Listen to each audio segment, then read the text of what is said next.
어, 저는 부모님의 신앙 때문에 어릴 때부터 교회를 열심히 다녔어요. 생각해보니 어머니는 대략 새벽 기도 한 50년 이상 그 자리를 지키고 열심히 기도의 어머니로 사셨어요. 제가 중고등학교 시절 어머니는 저에게 자주 아들아 새벽 기도까지는 아니지만 저녁 예배 다녀왔니? 주일 예배 다녀왔니? 수련회 다녀왔니? 등등을 확인하셨어요. 어쩌면 예배 참석으로는 저는 우수 성실상을 받아야 할 정도로 모범적인 학생처럼 보였습니다. 그러나 제가 중고등학교까지 이해한 설교는 도덕 시간 같았어요. 착하게 살아라. 정직해라. 남에게 피해주지 말아라. 그러다 보니 예수님이 구원자 되심을 알지 못했고 예수님도 도덕 선생님이신가 오랫동안 생각했어요. 제가 대학에 떨어지고 나서 예수 믿어도 소용이 없구나. 우리 어머니의 저 새벽 기도도 소용이 없구나. 예수가 행복이긴 무슨 행복. 대학도 안 붙여주시는데. 그래서 냉담한 시간을 보냈어요. 돌아보면 저의 교만과 어리석음과 무지보다 하나님의 긍휼이 너무 크셔서 여기 있는 거예요. 예수님께서 죽음을 며칠 앞두고 성전에서 가르치세요. 예수님은 언제 죽을지 아셨어요. 그런데 성전에서 가르치실 때 예루살렘의 최고 종교 지도자, 존경받는 대제사장과 서기관과 장로들이 예수님을 찾아왔어요. 1절에 보시면. 여러분, 이 사람들은 유대 사회에서 가장 존경받는 사람들이고 성공한 엘리트들입니다. 수십 년 동안 성경을 읽었고 수십 년 동안 율법을 배웠고 가르쳤고 묵상했고 구약 성경을 읽었고 금식을 했고 종교 행위로는 1등이에요. 그런데 예수 그리스도를 구원자로 믿지를 않아요. 오늘 말씀은 예수님의 구원자 되심을 부인하는 이 종교인들, 지도자들이 예수님께 찾아와서 질문하는 장면이에요. 그래서 예수님이 이들을 가르치려고 포도원에 있는 악한 농부들의 비유를 들어서 설명을 하고 있어요. 이것이 무슨 의미인지 우리가 살펴보면서 우리 마음에 생각할 몇 가지 지점들이 있어요. 첫 번째입니다. 유대 사회 지도자들이 예수님께 2절에 이렇게 질문합니다. 청년이죠. 이분들은 나이도 많고 존경받고 당신은 무슨 권위로 이런 일을 하느냐? 이 권위를 준 이가 누구인지 우리에게 말해라. 여러분, 예루살렘 도시에서 예수님을 찾아온 대제사장, 서기관, 장로들은 그 도시의 이스라엘의 최고의 권력 기관이기도 해요. 우리라고 말하면 헌법재판소 같은. 그런데 갈릴리를 돌아다니면서 이스라엘을 돌아다니면서 온 청년이 얼마 전에는 성전을 뒤집어 엎었습니다. 지금은 성전에 와서 가르칩니다. 그들이 예수에게 질문하는 거예요. 네가 무슨 권리로, 무슨 권세로 이런 일을 하느냐? 우리가 최고 권력자인데. 예수님의 반응은요, 답을 주지 않아요. 오히려 다시 그들에게 질문해요. 3절과 4절. 그래, 내가 한 말을 너희에게 하고 싶다. 내가 너한테 묻고 싶은 건 이건데 말해봐라. 요한의 세례가 하늘로부터 온 것이냐, 사람으로부터 온 것이냐?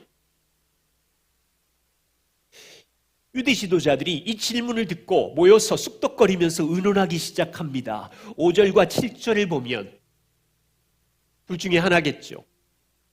만일 세례 요한이 하늘로부터 하나님이 보내었다라고 말한다면 예수님은 어찌하여 너희가 하늘에 하나님께서 보내신 선지자 요한을 믿지 않았느냐라고 공격할 것이고, 만일 사람에게로라 세례 요한의 증거가 인간의 생각일 뿐입니다라고 말하면 이스라엘 백성은 세례 요한을 하나님이 보내신 선지자로 알고 있는데, 우리가 그렇게 말하면 여기 있는 백성들이 돌로 우리를 칠 것이고 난동을 부릴 것이다, 이것을 알았던 거예요.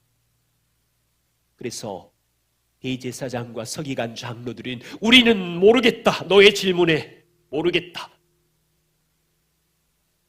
그러자 8절에 예수님이 그래? 그럼 나도 너희의 질문, 나의 권세가 어디로부터 왔는지 말하지 않을래.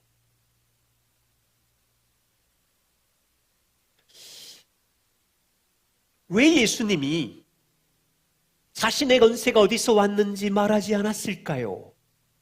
도리어 세례 요한의 권세가 어디로부터 왔는지 질문하셨을까요? 예수님은 아셨어요. 세례 요한의 권세와 증언이 하나님께로부터 왔다면 예수님도 어디서부터 온지 알기 때문에. 여러분, 세례 요한의 증언은 무엇인가요? 어렵지 않습니다. 누가복음 3장 16절에 세례 요한이 말했지요. 나는 너희에게 물로 세례를 주거니와 이거는 작은 거야. 나보다 능력이신 그분이 오시면 나는 그분의 신발끈도 묶을 수 없는 초라한 자인데 그분은 너희에게 성령과 불로 세례를 줄 뿐이야. 세례 요한은 예수님을 보고는 봐라, 저분이 세상의 죄를 지고 가는 하나님이 보내신 어린 양이다, 구원자다. 자, 예수님이 지도자들에게 질문한 이유를 아시겠어요? 예수님은 나의 권세는 하나님께로부터 왔다고 대답할 필요가 없어요. 왜냐하면 이미 세례 요한이, 그분은 성령으로 세례를 주려고 오신 하나님의 아들이며 이스라엘의 세상 죄를 지고 가는 구원자 어린 양임을 요한이 선포했기 때문에요. 예수님은 아셨어요. 이 대제사장과 서기관과 예루살렘의 장로들이 사람을 세례 요한에게 보내서 세례 요한에게 질문하기를 당신이 구약에 약속한 메시아이냐라고 말할 때 요한이 나는 아니라, 나는 구원자가 아니다, 나는 광야에 외치는 자의 소리일 뿐이고 내 뒤에 오시는 메시아가 올 것인데 그분은 성령으로 세례를 주는 분이다, 이렇게 증언했거든요. 예수님은 자신이 누구인지 증언하는 것보다 백성들이 선지자라고 말하는 세례 요한에 증언하는 것을 너희가 이미 여러 번 확인하지 않았느냐? 쉽지요. 너희는 세례 요한의 증거가 하늘로부터 왔는지 사람으로부터 왔는지를 판단해봐라. 여러분, 세례 요한은 구약 선지자의 마지막 선지자예요. 세례 요한의 증언은 구약 성경의 모든 선지자들의 증언하고 동일해요. 이사야, 예레미야, 호세야, 스가랴 모든 선지자들이 메시아가 오심을 예비하였고 이사야 선지자가 광야에 외치는 세례 요한이 올 것을 예비하였고 구약의 모든 선지자들의 증언이나 세례 요한의 증언인 예수 그리스도가 구원자이고 메시아인 것을 한결같이 동일하게 증언하고 있다고요.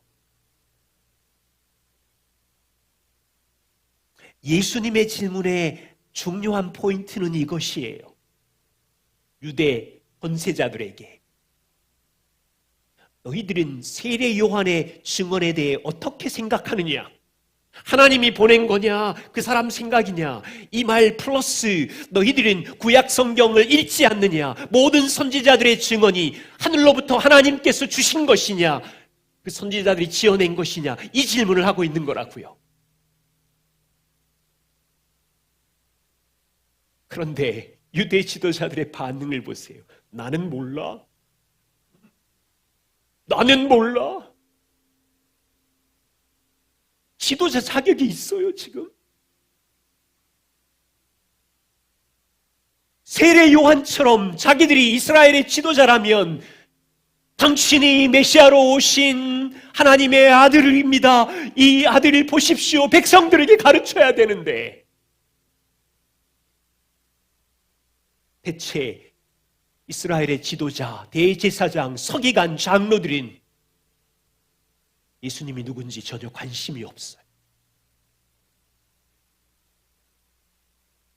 세례 요한이 말한 예수가 세상 죄를 지고 가는 어린 양이다. 관심이 없어요. 오히려 촌동네 갈릴리 청년이, 허접한 청년이 성전을 뒤집고 가르치니 불쾌해가지고 구약 성경을 그렇게 읽어놓고도 진리에 대해서는 관심이 없어요. 예수 그리스도를 왕으로 인정하고 따르고 싶은 마음은 1도 없는데 그들은 처음부터 예수를 거절한 자였고 배척한 자였고 그들의 관심은 오로지 나의 권력을 지키는 일이고 이스라엘 지도자라는 힘과 돈을 즐기고 있는 것이고 이 질문에 의하면 그들의 관심은 권세를 잃을까봐 두렵고 백성들로부터 존경과 박수를 인정받지 못할까봐 소동이 일어날까봐 두려워서 예수는 위험인물로 찍어놓고 죽일 궁리를 하고 있는 거예요.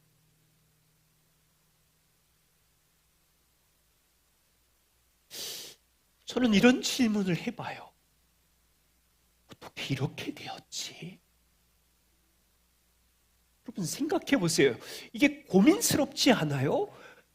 유대 사회의 모든 권력을 가진 대제사장, 성경을 가장 많이 연구한 서기관, 백성들의 최고의 존경을 받는 장로들, 하나님께로부터 모든 선한 것과 은혜의 증거들을 가장 많이 가진 이 부류의 사람들이 권력, 성경의 지식, 존경, 돈, 예수의 구원자 되심을 부인해요. 예수의 권위를 부인하고 오히려 죽이려고 해요. 이유는 자기의 욕심 때문에, 마음의 우상 때문에, 자기 자리를 지키려고.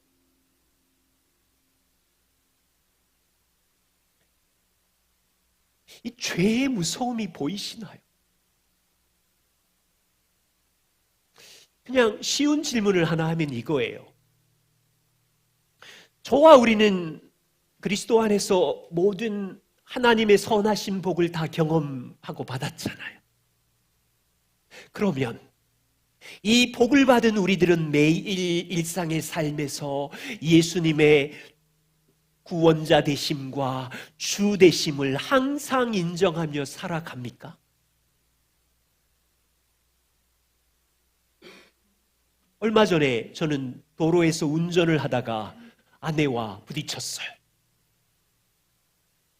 잘못은 제가 차를 돌리면 안 되는 곳에서 위험하게 돌렸어요.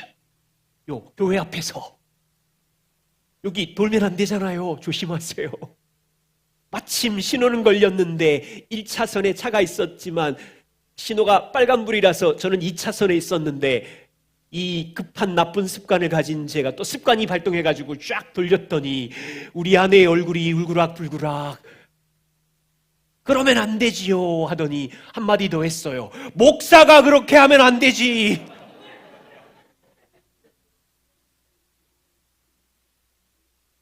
그 말에 제가 흥분해가지고 좋은 본을 보이지 않는 건 너무 부끄러워서 미안하다고 했는데 목사가 그렇게 행동하면 안 되지. 목사라는 자존심이 발동해서 기분 나빠.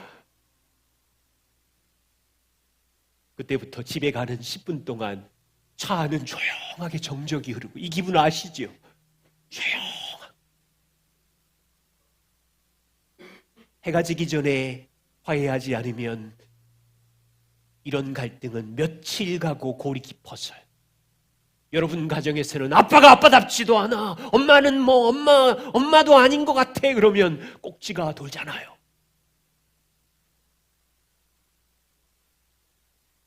저는 복음의 은혜를 다 경험한 자인데 이 순간 내 안에 있는 죄의 DNA가 발동해서 아내의 말 한마디에 한순간 와르르 무너져 버렸어요. 주인이신 주님을 거절했고 좋은 열매를 보여주지 못했어요. 작은 일, 작은 말 한마디, 복음을 기억하지 않으면 우리는 평생 이런 위험한 줄타기를 하는 것 아시지요? 그래서 이 본문에 이 유대인들의 죄가 이해가 되는 거예요, 저는. 왜 그렇게 멋진 목회를 하던 분이 마지막에 쓰러질까 이해가 되는 거예요. 유대의 지도자들은 한순간에 무너진 게 아니었어요. 처음에는 한 번 메시아 언약을 잊어버렸지만 권세와 돈과 이득이 그들을 성처럼 우어싸자 복음의 메시지를 잃어버리고 결국에는 예수를 거절한 것처럼 똑같아요. 우리가 한순간 복음을 잊어버리면 갈등이 하루 한 시간 가는 것처럼, 만일 우리가 한순간 복음을 잊어버리는 게 아니라 일주일 잊어버리고 한 달 잊어버리고 6개월 복음을 기억하지 않으면 우리는 유대 지도자들처럼 똑같이 망가질걸요. 전 진짜 이해가 안 갔어요. 왜 이렇게 됐지?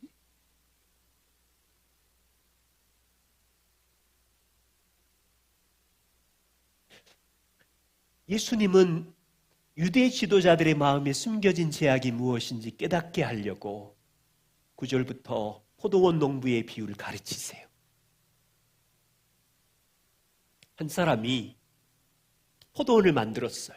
그리고 농부들하고 농지 임대 계약을 맺었고 세를 주고는 주인은 타국에 멀리 오래 갔어요.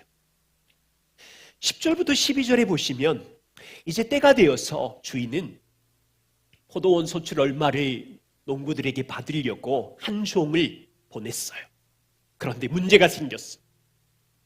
포도원 농부들이 주인이 보낸 종을 발로 때리고 손으로 치고 구타를 해서는 돌려보냈어요. 주인은 다른 종을 보냈어요. 농부들은 그 종을 다시 몹시 때리고 능욕하고 모욕하고 보냈어요. 세 번째 종을 보내니 이 종도 상하게 하기로 내쫓았어요. 그러자 13절 15절에 포도원 주인이 생각하기를 어찌할까? 그래서 내 사랑하는 아들을 보내면 그들이 아들이니까 존중할 것이다 생각하고 아들을 보냈는데 농부들이 서로 의논하고는 주인의 아들이 왔구나, 이 포도원의 상속자구나, 죽여버리면 이 땅은 우리의 것이 되겠구나, 내쫓아 아들을 죽였어요. 여러분, 이 비유 그냥 읽으셨어요? 읽었으니까 읽으셨겠죠. 근데 이게 이해가 되세요? 진짜 이상한 거예요. 글로 읽지만 이런 일은 사회에서 일어나지 않아요. 이상한 지점은 특별히 등장인물 두 종류인데, 너무도 자비로운 이상한 주인이 등장하고 너무도 악독한 농부들이 등장해요. 사악한 농부들을 보세요. 주인은 정당한 계약대로 땅에 소출을 받으려고 심부름꾼을 보냈는데 이 심부름꾼 종을 구타하고 손으로 발로 옹격해서 만신창이를 만들어요. 둘째, 셋째까지. 이런 나쁜 농부들이 어디 있어요?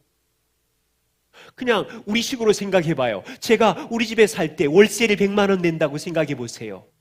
그런데 주인이 심부름꾼을 보내서 월세 100만 원을 받으러 왔는데 제가 그 심부름꾼을 얼굴로 때리고 발로 밟고 병원 한 8주 진단 보냈는데 둘째, 셋째 심부름꾼도 똑같이 모욕 주고 때리고 구타하고 보내면 이런 나쁜 세입자가 어디 있어요? 주인이 가만히 있겠어요? 이 땅에서의 사건을 생각해 보세요. 첫 번째 종을 보내자마자 구타를 했다면 주인은 병원 진단서 끊고 경찰을 부르고 구타한 사진 증거 남기고 동영상 증거 남기고 이 나쁜 놈들 재판에 고소하고, 본문에 있는 이 농부들은 사기 계약 위반죄에다가 폭행죄에다가 명예훼손죄에다가 살인죄까지 있는데 진짜 이상한 주인이에요. 얼마나 오래 참고 기다리는지 보세요. 둘째, 셋째 종을 보낼 이유가 뭐 있어요? 13절, 내 사랑하는 아들을 보내면 그들이 존대하리라. 아들을 보내요. 이런 주인이 어딨냐고요? 이 본문은 포도원 주인, 이런 주인은 세상에 존재할 수 없어요. 제 상식으로는. 아무리 이 땅에 훌륭한 인격과 성품을 갖췄더라도 이것은 지나친 선함이고 세상에서는 찾아볼 수 없는 과도한 사랑이고, 이 주인은 너무 많이 참고 있어요. 아들까지 파견한 건 인간적인 윤리와 상식적으로는 이해가 되지 않아요. 비유의 해석은 이렇습니다. 이 악한 포도원 농부의 비유는 지어낸 소설이 아니에요. 과장된 드라마가 아니라 이스라엘 역사의 실제 과거 1000년 이상의 역사를 예수님께서 요약해서 비유로 말씀하신 거예요. 하나님께서 이사야 선지자를 통해서 5장 1, 2절에 이렇게 말씀하세요. 하나님인 내가 사랑하는 포도원을 만들었도다. 땅을 파서 돌을 제하고 극상품 포도나무를 하나님께서 심었는데, 7절에 보면 만군의 여호와의 포도원은 이스라엘 족속이고 그가 기뻐하는 나무는 유다 족속 사람이라. 그래서 정의의 포도나무의 극상품 열매를 발았었는데 도리어 이스라엘 백성은 포악하더라. 하나님께서는 이스라엘을 선택하여 하나님과 이스라엘이 언약을 맺었고 이스라엘은 하나님의 백성이 되었고, 이 이스라엘을 통하여 하나님의 나라를 열방에 전하고 싶어서 포도원 주인이신 하나님께서 이스라엘을 다스리고 계셨고, 그리고 이스라엘 안에 지도자들, 이스라엘 백성을 돌보는 제사장들과 레위인을 세웠어요.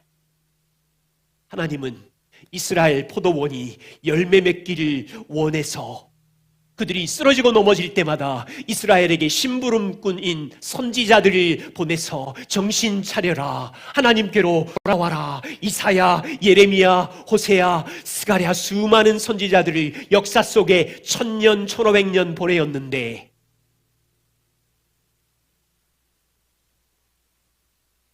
이스라엘 포도원의 일꾼들이 어떻게 했어요? 하나님이 보내신 선지자들을 발로 밟고 때리고 핍박하고 능욕하고 조롱하고 죽이고, 북왕국 이스라엘도 남왕국 선지자들도 옥에 가두고, 지금 예수님은 이스라엘의 1000년이 넘는 시간 동안 참고 실제 역사를 포도원 비유로 설명하고 있는 거예요. 김홍전 목사님은 이렇게 이 본문을 설명해요. 포도원 주인은 하나님 아버지를 말합니다. 악한 농부들은 역대의 유대 민족의 지도자들입니다. 주인이 보낸 종들은 역대의 선지자들입니다. 주인의 아들은 예수 그리스도를 의미합니다. 예수님은 이제 앞으로 발생하게 될 사실을 미리 이야기하신 것입니다. 이 이야기는 당시 유대인 지도자들이 마침내 하나님의 아들이신 예수 그리스도를 살해하는 악을 행하는 사건입니다. 모든 심부름꾼들이 구타를 당하고 죽어갈 때 포도원 주인이신 하나님은 마지막으로 하늘 보좌에 계신 하나님의 아들을 끌어내려 땅으로 보내셨어요. 그분의 생각은 저들이 아들을 보내면 존대하겠지. 이스라엘 백성의 마음을 돌이키고 싶었어요. 여러분, 이 비유 안에 유대의 지도자들은 어떻게 합니까? 곧, 아직 진행은 아니지만 곧 며칠 후에 이 지도자들은 하나님의 주인이신 아들을 포도원 밖으로 끌어내어서 죽일 것을 예언하고 있는 거예요. 며칠 뒤 유대의 지도자들은 하나님이 사랑하는 아들을 폭행하고 채찍질하고 수치를 주고 성 밖에 쫓아내 십자가에 못 박아 죽여버리죠. 예수님은 죽기 전에 17절 18절에서 내가 죽지만 미래에 일어날 일을 예언하고 계세요. 하나님의 구원의 비밀을 다시 약속하고 계세요. 17절 18절 그들이 보시며 이르시되 이미 시편에 기록된 바 너희는 나를 죽이겠지만 건축자인 너희는 나를 버리겠지만 버린 돌이 모퉁이의 머릿돌이 될 것이다. 그렇지만 너희 아니 버린 돌 위에 떨어지는 너희들은 깨어지겠고 버린 돌 예수 그리스도의 돌이 사람 위에 떨어지면 너희들은 가루로 만들어질 텐데 여러분 여기 건축자들은 하나님 나라를 세우는 일꾼들 유대 지도자들이 말하고 있고 이 유대 지도자들이 하나님의 아들인 이분을 버리면 죽이면 십자가에 예수님은 죽는 돌이 되겠지만 끝이 아니라 버려진 돌이 다시 부활하여 살아나면 머릿돌 교회를 세우고 복음을 믿는 자들로 하나님의 나라를 세우는 일에 예수 그리스도는 머릿돌이 되리라 모퉁이돌이 되리라. 그렇지만 너희는 악한 농부들이고 하나님이 너희에게 포도원을 맡겼는데 아들을 버렸으니 너희는 가루가 될 심판을 받을 준비를 해라.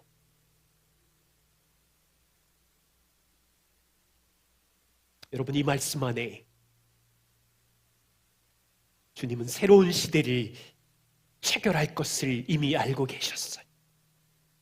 이스라엘 너희들은 나를 버리고 십자가에 죽이겠지만 버려진 내 돌 나는 부활해서 새로운 교회 공동체의 머릿돌이 될 것이다.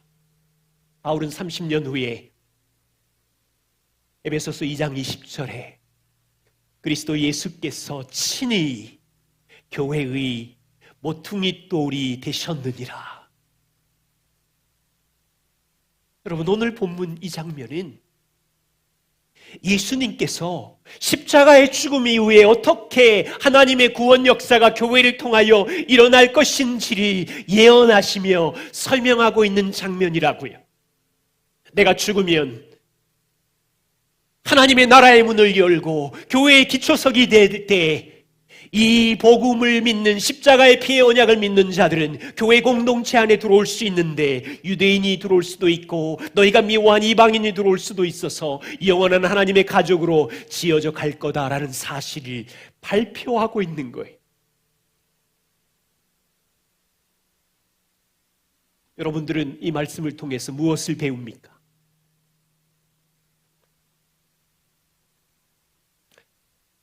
다시 한번 구원을 설명하고 싶어요.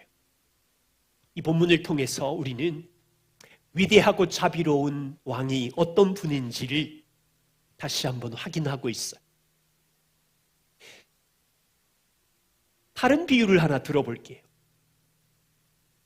자비롭게 통치하는 왕이 있었는데 그 나라의 신하들이 왕을 배반하고 반란을 일으켰어요.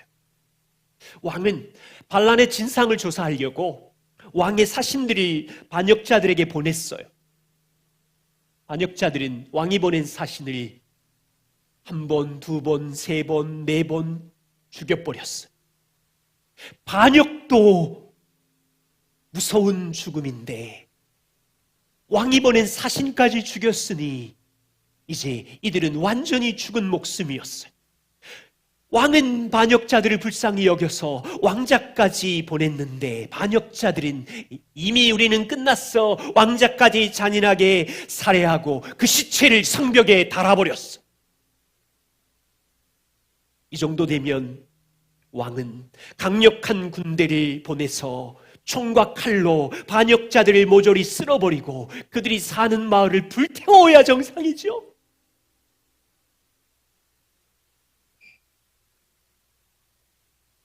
왕이 마음을 바꿨어요. 저 반역자들을 용서해야겠다.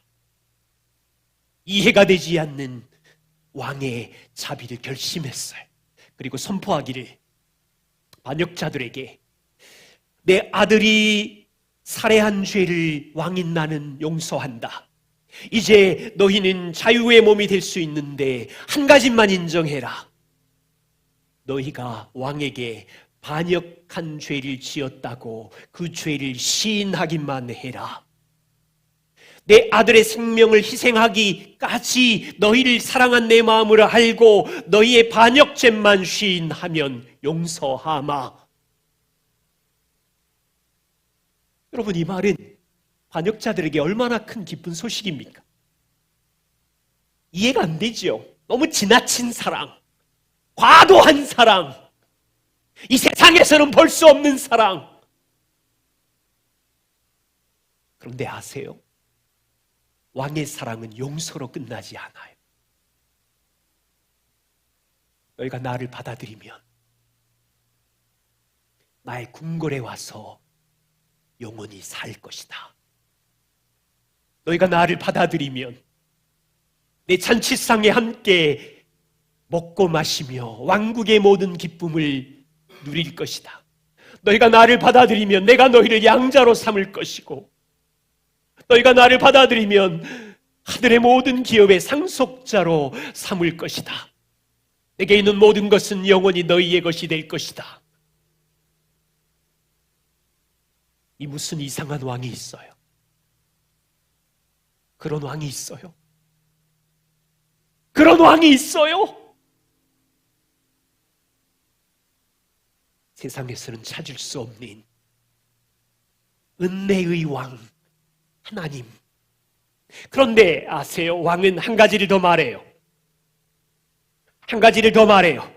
내가 너희에게 제안한 이 모든 것을 너희가 받아들일지 말지는 내가 강요하지 않겠다. 니들이 선택해. 너희가 거절하면 대신 감옥에 갈 줄 알아라. 나는 너를 향하여 이 온통 은혜와 사랑으로 너희를 찾아왔지만 강요는 아니다. 선택은 너희가 해라.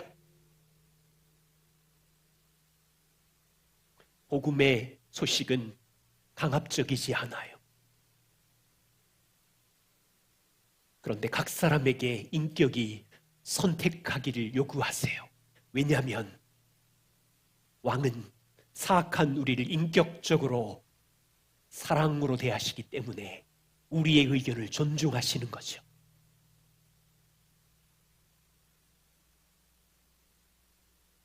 구원을 다시 설명드렸어요.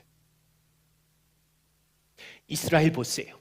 이 유대 지도자들처럼 반역을 행한 죄인들이지만 하나님은 1000년, 1500년 하나님의 포도원에서 그들을 사랑했고 그들을 양육했는데 끝까지 아들을 죽여버렸어요.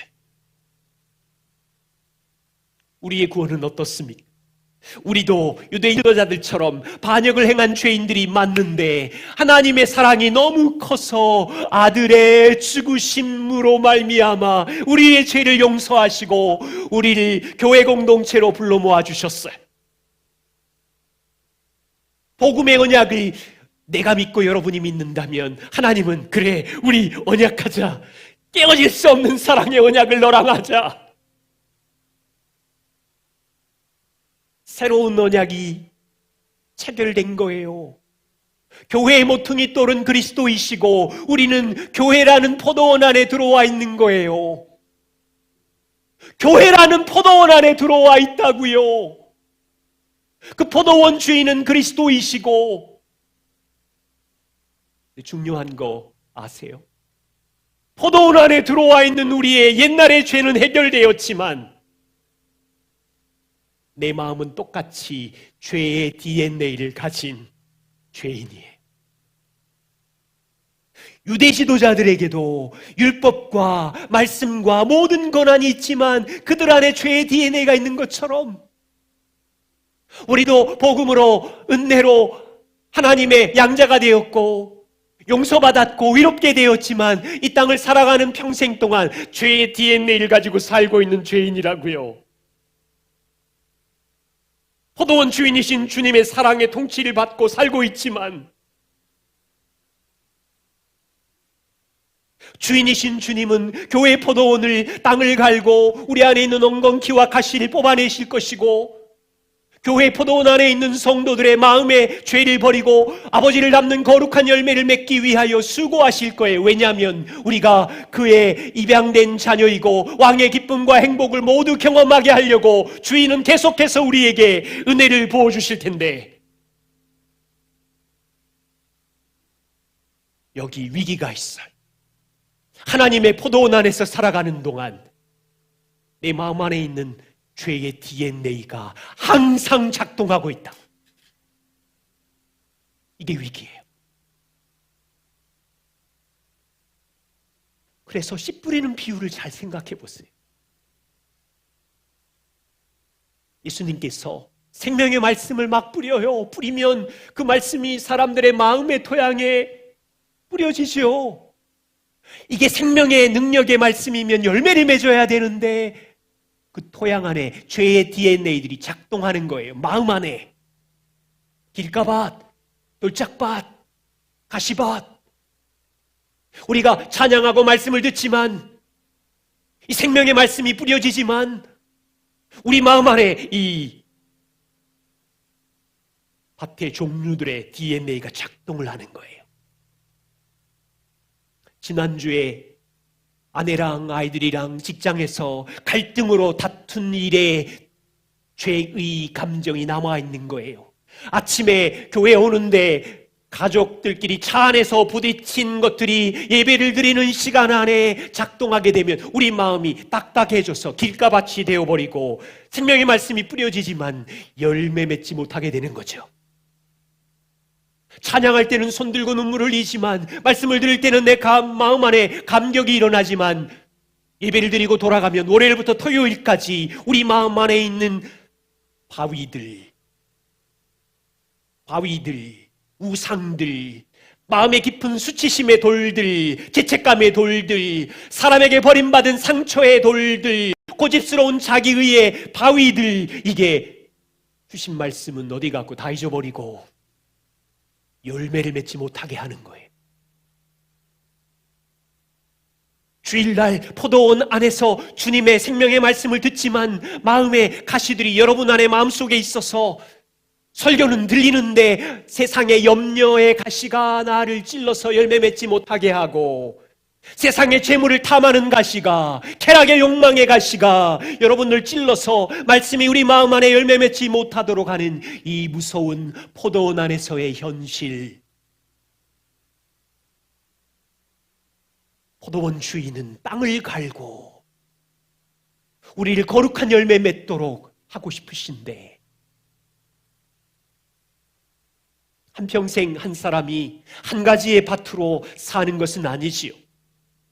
누구는 평생 가시밭, 누구는 평생 바위밭으로 살고 끝나는 건 아니에요. 인생의 시즌마다 어떨 때는 딱딱한 가시밭일 수 있고, 어떨 때는 이웃에게 상처를 받아서 돌짝밭 같기도 하고, 어떨 때는 염려의 가시밭 같기도 하겠지요.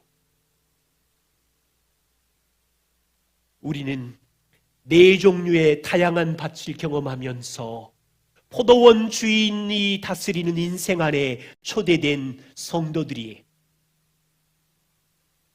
우리가 할 일이 있어요. 우리 마음의 죄의 DNA를 평생 죽여가면서 마음이 옥토로 준비되어 있기를 원하는 거죠. 인정합시다. 우리 마음밭이 딱딱한, 단단한, 강팍한 가시밭이 될 수 있구나. 인정할 수 있는 일은 그때 함께 힘을 모아 우리의 마음밭을 서로서로 갈아주고 사모하고, 그래야 열매를 맺을 수 있어요. 우리 마음이 때로는 단단한 돌들이 있어요. 상처들, 우상들, 그럴 때 어떻게 해야 돼요? 복음의 능력의 망치로 그 돌들을 깨트리고 잘게 부수고, 말씀이 뿌리 내릴 수 있도록 영적 싸움을 할 때 혼자서는 안 되니까 부부가 힘을 모으고 서그룹 공동체가 힘을 모으고 같이 복음의 망치로 깨트리고, 우리 마음에 가시가 우리를 찔러서 말씀이 열매 맺는 걸 방해할 때 염려에 가시면 옆에 계시는 분들이, 그래 나도 염려했어. 그런데 포도원 주인이신 주권자가 돌보시는 거 알지 않니? 세상의 물질의 성공의 가시가 우리를 방해하게 되면, 그래 나도 그랬어. 물질은 참 좋아 보이지만 우리에게는 더 썩지 않는 영원한 하늘의 기업, 하나님의 상속자, 이걸 우리가 의지하자. 이러면서 부부가 소그룹이 가시를 제거해 가면서 우리 마음을 옥토로 만들어가는 거죠. 평생 어떤 종류의 밭이 몰려오더라도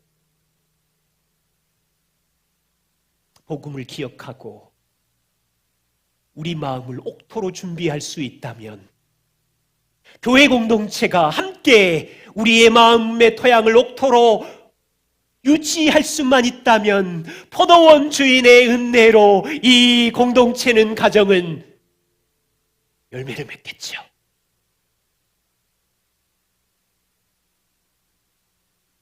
인정합시다. 저와 우리는 평생 사악한 농부들처럼 살 거예요. 어쩌면 더 심각한 죄인이라는 걸 계속 발견해 갈 거예요. 그런데 복음이 있어요.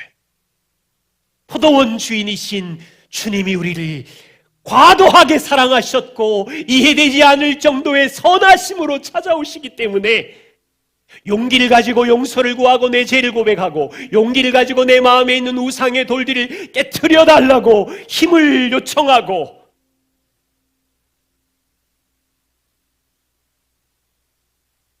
저와 우리는 유대 지도자들처럼 마음에 숨겨있는 이 악한 DNA 죄가 쉬지 않고 평생 우리를 고통스럽게 하는 것을 경험할 거지만,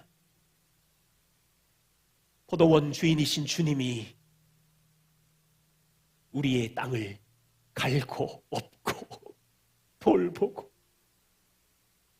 지금은 보좌에서 중보하시고 성령은 우리 마음에 내주하셔서 우리를 다스리시기 때문에, 우리가 조금만 겸손하면, 우리가 조금만 겸손하면 은혜의 주님은 팔을 벌리고 지혜를 주시고, 그래서 소망이 있어요. 저는 노년이 될 때까지 이 교회의 은혜의 포도원이 열매 맺기를 원해요. 진짜 소망이 있어요. 다음 세대까지 하나님이 양육하는 은혜의 포도원이 열매 맺기를 원해요. 기도하겠습니다.